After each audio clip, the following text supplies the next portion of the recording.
Hello, everyone, and welcome again to Hidden Truths. And today we have Bob Burrows, who is going to speak about Fed transparency and market volatility. Hi, Bob. How are you doing today? I'm wonderful. Market isn't, but I am. The market is having some fun, right? Yes. So tell us about that. The Fed raised rates by 75 basis points during their last meeting. That's what the market expected, it looks like. Why have market interest rates been so volatile since then?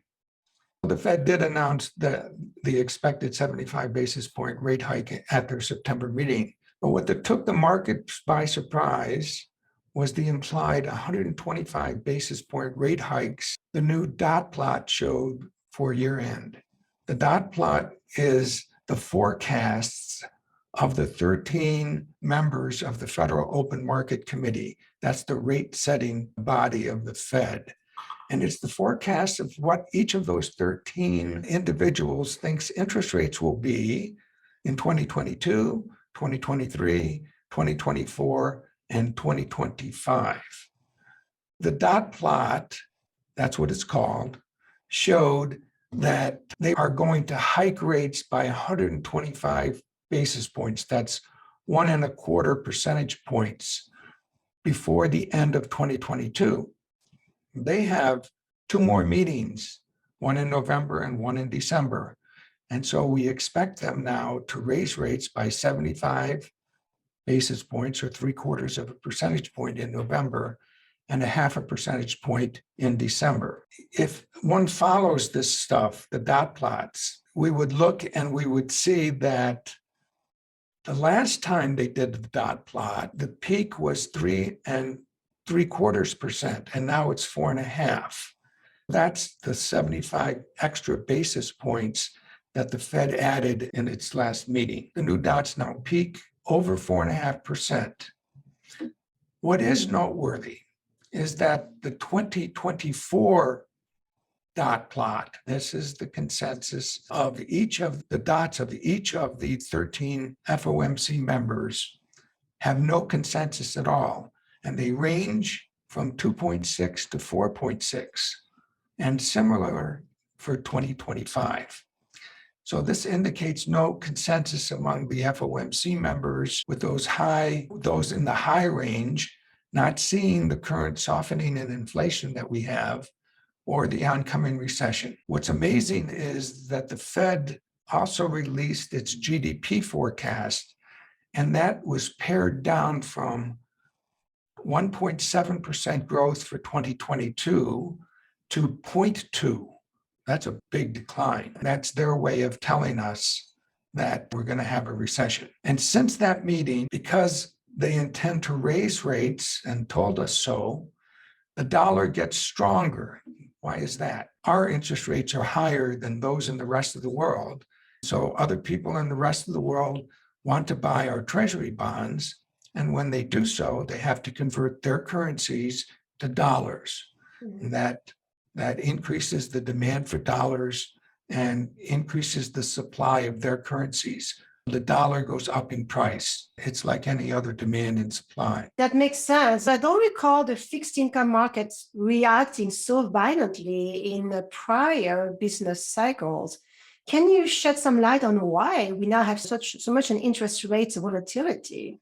We do. It's much more volatile today than it was prior to 2012.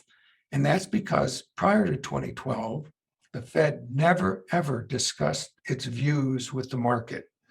Those 13 FOMC members were tight-lipped about what transpired in Fed meetings. They never had press conferences where they talked about what their views were.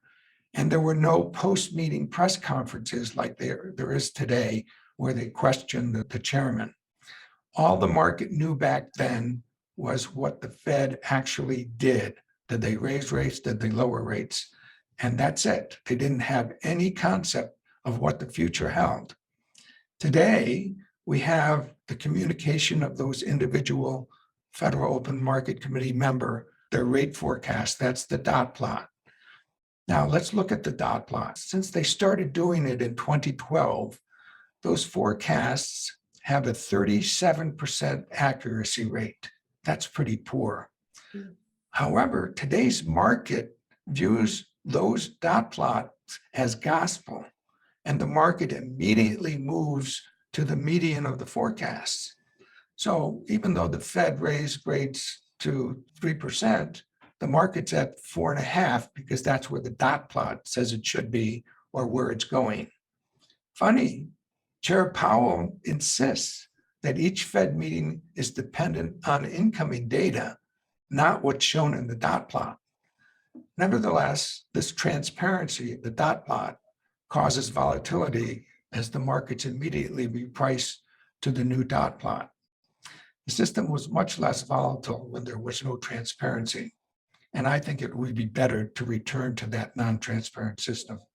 But that's just me. Yeah, you've talked about this before. Yeah, that's not something that we haven't heard from you already. So let's talk about inflation, as that seems to be why the Fed has embarked on this rate hiking process.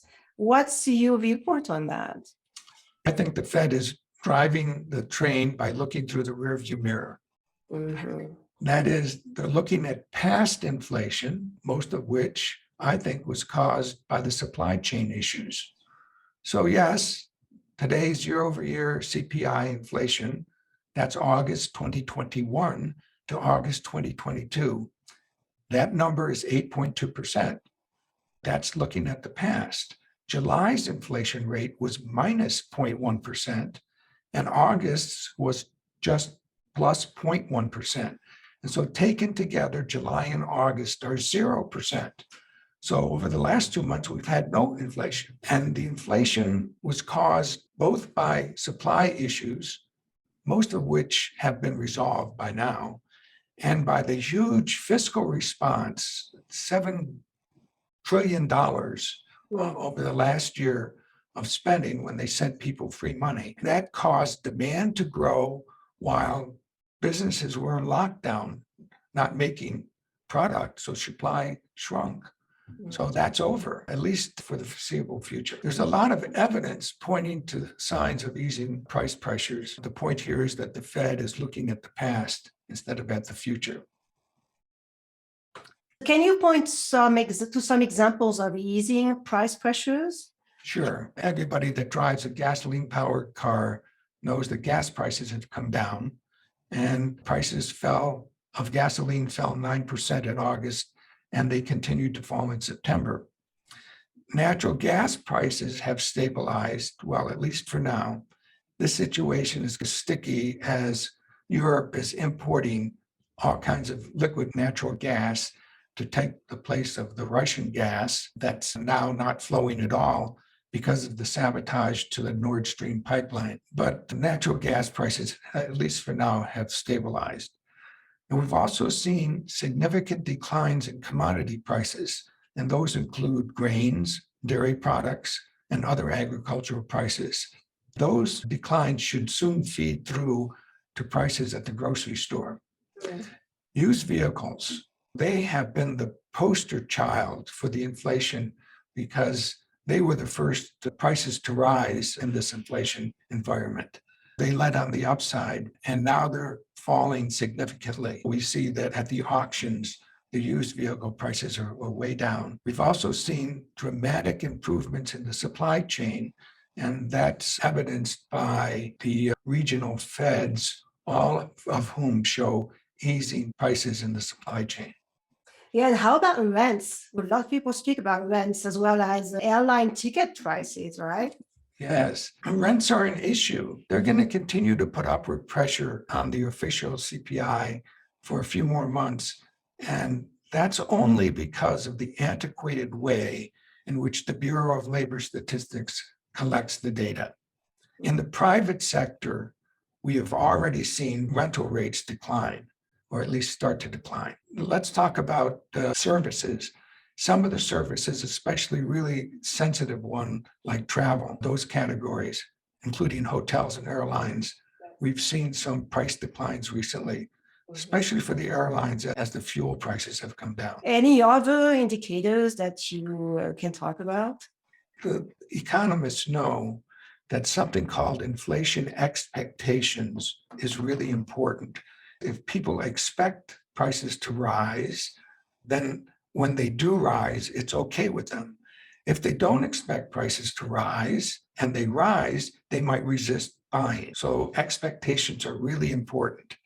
Today's expectations are very well anchored, and even according to Chairman Jerome Powell, one-year inflation expectations are below 2%, they're at 1.8%, and the five-year expectations are 2.2%. So that's quite well anchored. We don't really see them going too much below those numbers. Incoming data also confirms my view that inflation is going to subside soon. I expect that we're going to see both headline and core inflation fall more quickly in the coming months than what the Fed thinks is going to happen. Interesting. One of Fed Chair Powell's favorite indicators is the labor market, right? It appears quite strong right now. Do you agree with that? I find that the payroll data is just hard to swallow. It's very inconsistent. On a not seasonally adjusted basis, this is the raw data. Year to date through September, payrolls have risen 2.7 million. They do what is called seasonal adjustment, and seasonal adjustment corrects for stuff within the year. And everybody knows that, for example, retail sales in November and December go through the roof because of the holidays. The non-seasonally adjusted data was 2.7 million year to date. The seasonally adjusted data is 3.8 million year to date. That's a huge 1.1 million difference. Now, the market looks at the seasonally adjusted data, so they're looking at the 3.8 million. The non-seasonally adjusted data is 1.1 million lower. Theoretically, the seasonally adjusted data, when you add it up, and the non-seasonally adjusted data, when you add it up for the whole year, are supposed to be equal. That would imply that we're going to see October, November, and December data minus 367,000. That's not going to happen. October 7th, we had the employment report, and it was positive 263,000. That's seasonally adjusted. Why am I so skeptical of this? We have this 1.1 million discrepancy. I promise you we're not going to see it in the next 3 months. Then how do they do this? Every month they make revisions all the way back to January, and that's because of the way they do the seasonal adjustment process. Every month the seasonal factors change, which is not logical, but that's the way they do it. They actually make changes every single month to the data all the way back to January, every month. So this month they made changes to all of the data, August, July, June, May, etc. Okay, but they only tell the public what they changed for last month. And in a footnote to their publication, the footnote says they do that because they don't want to, quote unquote, confuse the public. I say, give me a break. Yeah. But in February of each year, they make all the revised data public. So in next February, we'll see all the revised data from January to December for 2022. I will tell you, by that time, nobody cares. So the labor market, in my view, is simply not as robust as the payroll data would have you believe. In fact, the Fed itself sees the unemployment rate rising to 4.4% in 2023. Okay, what is it today? Today's rate was 3.5. That means in the next 3 months, the Fed thinks that the unemployment rate's going to go up almost a whole percentage point. And that really implies recession. I think it's really overly optimistic to believe that the labor market is that strong. And ultimately, I think the unemployment rate's going to get into the 5% range. Right. Yeah. The latest data, and this is important, this is Chairman Powell's favorite survey. It's called the JOLTS. It's the Job Openings and Labor Turnover Survey, and it comes out every month. In August, the number of jobs available fell 1.1 billion, or by 10%. And it fell from 11.2 million in July to 10.1 million in August. That's the second fastest fall on record only beaten by the fall in the first month of the pandemic in April of 2020. We have August's numbers for JOLTS. It's now October, and I imagine September's JOLTS numbers will continue to show deterioration. Yeah, wow. So FedEx recently reported its second quarter results, and they seem to have missed by a lot. What's your view on that? Yeah, FedEx, which is surely the heartbeat of the economy, they did drop a bomb last week. Earnings were $3.44 a share, and the markets were expecting $5.10. That's a big miss. Right. The company noted a significant drop in traffic, and they indicated that they would be closing locations and reducing staff. This means commerce is slowing significantly, and people have stopped sending packages or buying stuff that FedEx delivers. Wow. Yeah, interesting. You have written extensively about housing. Love to speak about housing because so many people have questions on that. Can you discuss some of your findings? Housing is the most interest-sensitive sector that we have in the economy. Its performance is like a precursor to other economic sectors. In just a few months, housing has gone from being on fire to being in the dumpster.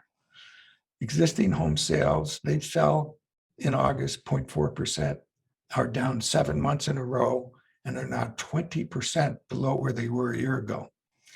The median price is 6% below last March's peak, and the expectation is that inventory of homes for sale is going to decline. Why? Because families who have homes with 3% mortgage rates, they won't be looking to sell and upgrade with mortgage rates now at or above 7%. Mm-hmm. There's something called pending home sales. Existing home sales are actual transactions or closings. Pending home sales are new contracts, so they're not closed yet. They're just contracts that are signed. They fell 2% in August and are now down 3 months in a row and are down 9 of the last 10 months. Over the year, they're off 22.5%. These are big numbers for an economy. Mortgage applications, those are, of course, applications to either buy a house, to purchase a house, or to refinance your existing home. Mortgage applications to buy are down 29% year over year. And because interest rates are up so much, nobody's refining. The refi applications are off a huge 83%. Wow, when we get to off 100%, that means there's none. Cash from the refis are important because they're often used to buy big ticket items like a car, to remodel the house, or even to send junior to college. So the 83% fall off in refis is going to have a large impact on those kinds of purchases going forward.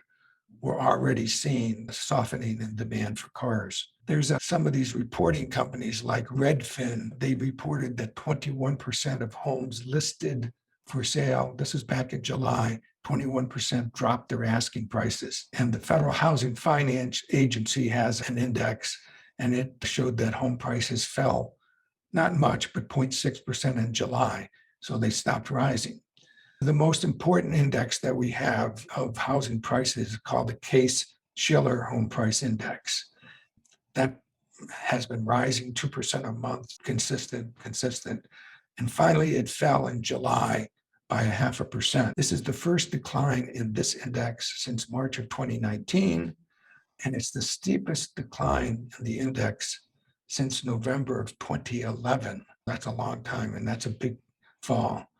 The data points for Case-Shiller are from July. It's now October, so we have August and September numbers, and I suspect that they're going to show price declines in housing too. Builders, so this is the new home category. They have a bloated inventory, and they've been cutting their prices. So prices of new homes for sale by the builders fell 6.3% in August, and they've fallen in 3 of the last 4 months. Still, the median price, $436,000, is really high, considering that in mid-2020, the median price was $370,000. So the prices still can fall a long way.